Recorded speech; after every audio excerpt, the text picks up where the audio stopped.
Movie के start होते ही हमें एक फैमिली दिखाई जाती है जो कि एक बीच पर आई थी। उस फैमिली में टोटल 4 लोग थे, हस्बैंड, वाइफ, उनकी बड़ी बेटी और उनका एक छोटा सा बेटा। उनके छोटे बेटे का नाम ओली था। ओली की सिस्टर अपने फादर के पास आती है जो कि रात का खाना बना रहा था। रात को वो लोग खाना खाने के बाद कुछ बातें करते हैं और फिर अपने टेंट में सो जाते हैं। नेक्स्ट डे ओली के पेरेंट्स उसे घुमाने के लिए कहीं पर ले जा रहे थे। वो लोग ओली की सिस्टर को भी साथ आने के लिए बोलते हैं, जिस पर ओली की सिस्टर कहती है कि मैं नहीं जा रही, मैं यहीं पर रुकूंगी। फिर जैसे ही वो लोग वहाँ से जाने लगते हैं, उनकी बेटी उन्हें रोक लेती है उनकी एक पिक्चर क्लिक करने के लिए। फिर वो दोनों हस्बैंड वाइफ ओली को लेकर वहाँ से चले जाते हैं और उनके जाने के बाद उनकी बेटी बिल्कुल अकेली थी वहाँ पर। और तभी उस लड़की को वहाँ पर किसी की प्रेजेंस का एहसास होता है। वो अपने आस पास देखती है। अब अकेला होने की वजह से उसे डर लगता है, इसीलिए वो जाकर अपनी गाड़ी में बैठ जाती है। थोड़ी देर गुजर जाने के बाद उन लोगों की गाड़ी के पीछे एक और गाड़ी आकर रुकती है। उस गाड़ी में से एक आदमी निकलता है जिसका नाम जर्मन होता है। जर्मन के साथ एक और आदमी भी होता है और वो भी गाड़ी से बाहर आता है और इस आदमी का नाम चोक होता है। ओली की सिस्टर अपनी गाड़ी में सो रही होती है और ये दोनों आदमी उस लड़की को देख लेते हैं। जर्मन चोक को कहता है कि चलो इसे उठाकर हम अपने साथ ले जाते हैं, जिस पर चोक कहता है कि तुमने पिछली बार भी ऐसे ही किया था और फिर तुम्हें जेल जाना पड़ा। जर्मन कहता है कि उस गलती पर मुझे शर्मिंदगी भी है और मैंने बहुत कुछ सीख भी लिया था उससे, लेकिन जर्मन कहता है कि मैं तो फिर भी इस लड़की को उठाकर ले जाऊंगा। और इस बार चोक उसकी बात पर एग्री हो जाता है और फिर ये लोग उन लोगों के टेंट की तरफ बढ़ते हैं, ये चेक करने के लिए कि इस लड़की के साथ और कौन है। गाड़ी में ओली की सिस्टर जाग जाती है और वो चोक को गाड़ी के बाहर खड़ा हुआ देखती है और गुस्से में उसे कहती है कि मेरी गाड़ी से पीछे हटो। ये सुनकर चोक थोड़ा सा पीछे हट जाता है, लेकिन वो एक बार फिर आगे बढ़ता है। ये देखकर ओली की सिस्टर गाड़ी का हॉर्न बजा देती है। इस हॉर्न की आवाज जर्मन भी सुन लेता है और उसके पेरेंट्स भी सुन लेते हैं। जर्मन को पता चल जाता है कि वो लड़की जाग चुकी है और इसीलिए वो उस लड़की की गाड़ी की तरफ बढ़ता है। ओली का फादर अपनी बेटी को चेक करने के लिए जाता है। जर्मन अपनी गाड़ी से गन निकाल कर लाता है और वो ओली की सिस्टर को गन पॉइंट पर करके उसे गाड़ी से बाहर आने के लिए बोलता है। तब ओली की सिस्टर डरते डरते बाहर आ जाती है। तभी वहाँ पर उस लड़की का फादर भी उसे बचाने के लिए आ जाता है, जिसे वो लोग मार कर बेहोश कर देते हैं। ओली की मदर उसे टेंट में छोड़कर उन लोगों की तरफ बढ़ती है। ओली की मदर आते ही चौक पर अटैक कर देती है। ये देखकर उनकी बेटी मौके का फायदा उठाकर जान बचाकर वहाँ से भाग जाती है, लेकिन जर्मन गोली चलाकर उसे रोक लेता है। फिर वो ओली की मदर पर गन रख के कहता है कि अगर तुम भागी तो तुम्हारी माँ मारी जाएगी। ये सुनकर ओली की सिस्टर रुक जाती है। फिर वो दोनों उन तीनों के हाथ और मुंह बांध देते हैं। इसके बाद वो दोनों उस फैमिली को जंगल में कहीं पर ले जा रहे थे। चौक एक जगह पर बैठकर ओली की सिस्टर का मोबाइल चेक कर रहा होता है और चौक उस पूरी फैमिली की पिक्चर देख लेता है और वो पिक्चर्स में ओली को भी देख लेता है, जिससे उसे पता चल जाता है कि इस फैमिली के साथ एक छोटा बच्चा भी है जो कि मिसिंग है, वहाँ पर नहीं है। इसीलिए चौक वो पिक्चर जर्मन को भी दिखाता है। फिर वो ओली की मदर से उसके बारे में पूछता है कि ये छोटा बच्चा कहाँ पर है, लेकिन ओली की मदर उन्हें कुछ भी नहीं बताती। फिर वो लोग पूरी फैमिली को टॉर्चर करने लगते हैं और उन्हें अलग अलग ट्री से बांध दिया जाता है। जर्मन ओली के फादर के सर पर एक बियर केन रखता है, जबकि चौक अपना निशाना लगाने लगता है। ओली का फादर डरते हुए कांप रहा था, जिससे वो बियर केन नीचे गिर जाती है। जर्मन एक बार फिर से वो केन रख देता है और चौक एक बार फिर से निशाना लगाने लगता है। ओली का फादर एक बार फिर से डरते हुए कांप रहा था, जिससे वो केन एक बार फिर से गिर जाती है, लेकिन इस बार गुस्से में आकर चौक उसके सर पर ही शूट कर देता है। फिर सेम ऐसा ही वो ओली की मदर के साथ भी करते हैं। वो उसके सर पर भी बियर केन रख देते हैं और इस बार चौक की जगह जर्मन निशाना लगाता है और लास्ट में जर्मन ओली की मदर को शूट कर देता है, लेकिन वहाँ से जाते हुए वो ओली की सिस्टर को भी शूट करके मार डालते हैं।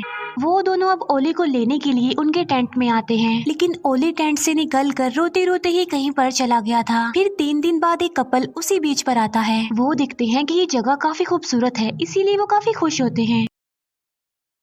वो लोग ओली के टेंट से कुछ दूरी के फासले पर ही खड़े हुए थे और थोड़ी ही देर बाद वो अपना टेंट भी वहाँ पर लगा लेते हैं। असल में इन दोनों की नई नई शादी हुई थी, इसीलिए वो अपना टाइम स्पेंड करने के लिए यहाँ पर आए थे। उस कपल में लड़की का नाम सैम होता है। सैम जो कि अकेली ही बैठी होती है और सैम उन लोगों के टेंट की तरफ देखती है। सैम देखती है कि वहाँ पर भी एक फैमिली है जो थोड़ी देर तक वहाँ पर आ जाएगी, लेकिन उसे क्या पता था कि वो पूरी फैमिली तो मारी जा चुकी है। सैम का हस्बैंड आग जलाने के लिए लकड़ियाँ जमा कर रहा था और इस बीच उसे वहाँ पर एक छोटे से बच्चे की कैप मिलती है। फिर जैसे ही रात होती है, सैम और उसका हस्बैंड आग जला लेते हैं और बातें करने लगते हैं। नेक्स्ट मॉर्निंग जब सैम की आंख खुलती है तो वो फिर से उन लोगों के टेंट की तरफ देखती है। वो सोच रही थी कि शायद यहाँ पर रहने वाली फैमिली अब वापिस आ चुकी होगी, इसीलिए वो चेक करने के लिए टेंट की तरफ बढ़ती है। जब सैम टेंट के अंदर देखती है तो वो अपने हस्बैंड को भी बुलाती है वहाँ पर। सैम अपने हस्बैंड को टेंट खोलकर दिखाती है और उसे कहती है कि यहाँ पर जरूर कुछ न कुछ हुआ है, क्योंकि उनके टेंट में सामान इधर उधर बिखरा हुआ था। वो डिसाइड करते हैं कि इस बारे में वो पुलिस को इन्फॉर्म करेंगे, लेकिन उनकी गाड़ी का एक टायर पंचर हो गया था। तब सैम का हस्बैंड गाड़ी का टायर चेंज करने लगता है, लेकिन तभी उसे सैम के चिल्लाने की आवाजें आती हैं, इसीलिए वो सैम की तरफ भागता है। सैम अपने हस्बैंड को जमीन पर पड़ा हुआ ओली दिखाती है और ओली की उन लोगों ने काफी बुरी हालत कर दी थी। सैम का हस्बैंड चेक करता है तो उसे पता चलता है कि ओली जिंदा है। तब वो लोग ओली को उठा लेते हैं और वहाँ से जाने लगते हैं। फिर वो दोनों डिसाइड करते हैं कि वो इस बच्चे के पेरेंट्स को भी ढूंढेंगे। अभी वो बस वहाँ से जाने ही लगते हैं कि वहाँ पर चोक आ जाता है। तब वो लोग चोक को भी ओली दिखाते हैं, क्योंकि उन्होंने ओली को गाड़ी में रखा हुआ था। वो दोनों चोक से हेल्प मांगते हैं ताकि ओली को जल्द से जल्द हॉस्पिटल लेकर जाया जाए, जिस पर चोक उन्हें समझाता है कि तुम्हें फिक्र करने की कोई जरूरत नहीं है, क्योंकि इसके पेरेंट्स यहीं पर होंगे, आसपास होंगे, और क्या पता वो किसी मुश्किल में फंसे हों और हम जितनी जल्दी हो सके उन्हें ढूंढ लेंगे। सैम का हस्बैंड चोक को कहता है कि अगर इसके पेरेंट्स मुश्किल में होंगे तो हमें उनकी हेल्प करनी चाहिए। फिर चोक अपनी गाड़ी से गन ले लेता है और तब चोक और सैम का हस्बैंड उस बच्चे के पेरेंट्स को ढूंढने के लिए वहाँ से चल पड़ते हैं। अब क्योंकि ओली का ख्याल रखने के लिए वहाँ पर सैम अकेली रह जाती है। इसके बाद सैम जाकर गाड़ी में बैठ जाती है, जहाँ पर सैम को एक नाइफ मिलता है। सैम दिखती है कि वो छोटा बच्चा गाड़ी में बिल्कुल आराम से सो रहा है। हम दिखते हैं कि चोक सैम के हस्बैंड को उस जगह पर ले आया था जहाँ पर उन दोनों ने उस फैमिली को टॉर्चर किया था, उन्हें मारा था। लेकिन चोक देखता है कि वहाँ पर ओली की मदर की डेड बॉडी नहीं है। इस बात से वो काफी हैरान रह जाता है, क्योंकि वो जानता था कि ओली की मदर अगर यहाँ पर नहीं है तो इसका मतलब ये है कि वो जिंदा है। सैम का हस्बैंड चोक को जल्दी से वहाँ से चलने के लिए बोलता है ताकि इस बारे में पुलिस को इन्फॉर्म किया जाए, जिस पर चोक कहता है कि ओली की मदर जिंदा है, हमें उसे ढूंढना चाहिए। फिर वो दोनों ओली की मदर को ढूंढने लगते हैं और बहुत जल्द उन्हें ओली की मदर मिल भी जाती है। सैम का हस्बैंड ओली की मदर की ऐसी हालत देखकर उसके पास जाता है, जिसकी अभी थोड़ी बहुत सांसें बाकी थी, लेकिन तभी चोक ओली की मदर को शूट करके मार डालता है। ये देखकर सैम का हस्बैंड बुरी तरह डर जाता है, जिस पर चोक कहता है कि ये क्या, तुम तो डर गए, मैं तो तुम्हें बहुत बहादुर समझ रहा था। सैम का हस्बैंड उसे डरते हुए पूछता है कि क्या तुम मुझे भी शूट करके मार डालोगे, जिस पर चोक कहता है कि नहीं, बिल्कुल भी नहीं, मैं तुम्हें इतनी आसान मौत तो नहीं देने वाला, बल्कि मैं तुम्हारा बुरा हाल करूंगा और फिर तुम्हें तड़पा तड़पा कर मारूंगा।